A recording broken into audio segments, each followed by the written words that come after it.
O que comezou como unha iniciativa entre dúas persoas converteuse, tras 9 anos de moito traballo e esforzo, nunha tradición na cidade. A Pontevedrada volve este sábado co mesmo obxectivo de sempre: fomentar a importancia da doazón de sangre, órganos e tecidos. Iso sí, este ano hai un pequeno cambio. Este año tuvimos que cambiar por logística del Campeonato del Mundo aquí de triatlón un pequeño recorrido, pero aún creo que va a ser más bonito porque se sale por el Puente de las Corrientes, se entra por el Marisma de Alba, una parte que la gente, los que vienen de fuera, desconoce todo eso, y ya cogemos el camino de Santiago. Va a ser una parte muy bonita, aparte de ver toda la gente andando en ese momento, que son senderos, va a ser una cosa espectacular, creo yo.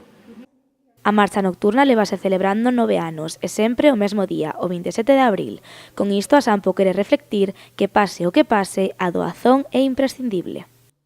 Pues bueno, que la gente se conciencie que la cosa es así, que hay que donar órganos y ser donantes, hacerse donantes.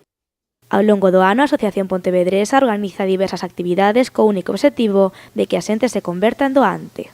Conseguimos que mucha gente se lleve folleto de a donación y muchos se hacen donantes. Y cuando en las redes sociales cuelgan que, oye, soy donante, tal y cual, eso a nosotros nos llena como Pontevedrada y como a Sampo, vamos. A 9ª edición de Pontevedrada arrancará ás 8 da tarde na Praza de España, con arredor de 1.500 persoas que xuntos reivindicarán a importancia de regalar vida.